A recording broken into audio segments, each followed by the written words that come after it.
Hello hi friends, मयुरीज किचनमध्ये तुमचं स्वागत आहे। आजच्या आपल्या रेसिपीला आपण लगेचच सुरुवात करूया। सध्या आपल्या बाजारात कोथिंबीरीच्या जुड्या हा खूप स्वस्त मिळत आहे। चला तर मग आपण त्याचा फायदा करून घेऊया। इथे मी कोथिंबीरीच्या 3 जुड्या आणल्या आहेत।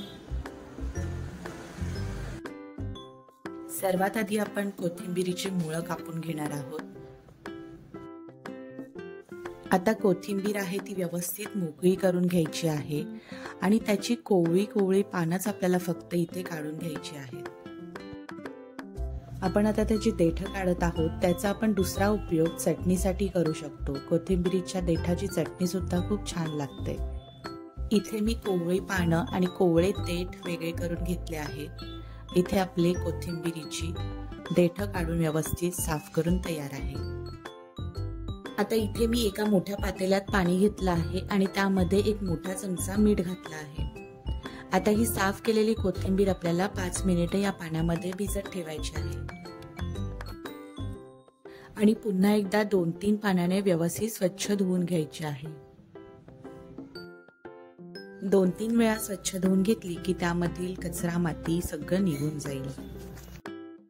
आता ही सर्व कोथिंबीर एका टोपलीमध्ये किंवा एका चाळणीमध्ये काढून घेऊन 10 मिनिटे व्यवस्थित निथळण्यासाठी ठेवून द्यायची आहे। 10 मिनिटांनंतर व्यवस्थित पाणी निथळल्यावर ही आपल्याला भाजी व्यवस्थित बारीक चिरून घ्यायची आहे। इथे आपली सर्व कोथिंबीर बारीक चिरून झाली आहे। ही कोथिंबीर घरातच मी पंख्याखाली सुकवून घेणार आहे।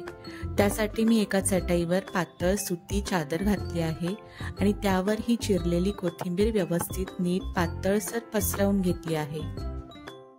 आता सध्या उन्हाळ्याचे दिवस चालू आहेत, त्यामुळे अगदी 2 दिवसात ही कोथिंबीर व्यवस्थित सुकून निघते।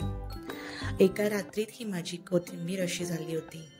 त्यानंतर ती मी एका ताटात घेऊन पुन्हा एकदा 1 दिवस आपल्या विंडोमध्ये सुकवण्यासाठी ठेवून दिली होती। इथे आपली सुकवलेली कोथिंबीर तयार आहे। या कोथिंबीरीचा वापर तुम्ही चटण्यांमध्ये करू शकता किंवा ज्या वेळेला कोथिंबीर अवेलेबल नसते त्यावेळेला भाज्यांमध्ये सुद्धा ही कोथिंबीर घातली तर यामध्ये या कोथिंबीरीच्या चवीमध्ये कुठलाही फरक पडत नाही, ती तशीच फ्रेश लागते। आता ही सर्व कोथिंबीर एका कोरड्या केलेल्या बरणीमध्ये घेऊन ती व्यवस्थित आपण स्टोअर करू शकतो। इथे पाहू शकता मी सर्व कोथिंबीर एका बरणीमध्ये भरली आहे। तुम्हाला ही आजची युजफुल रेसिपी कशी वाटली हे कमेंट्सद्वारे कळवा। चॅनलवर नवीन असाल तर मयुरीज किचनला सबस्क्राइब करायला विसरू नका।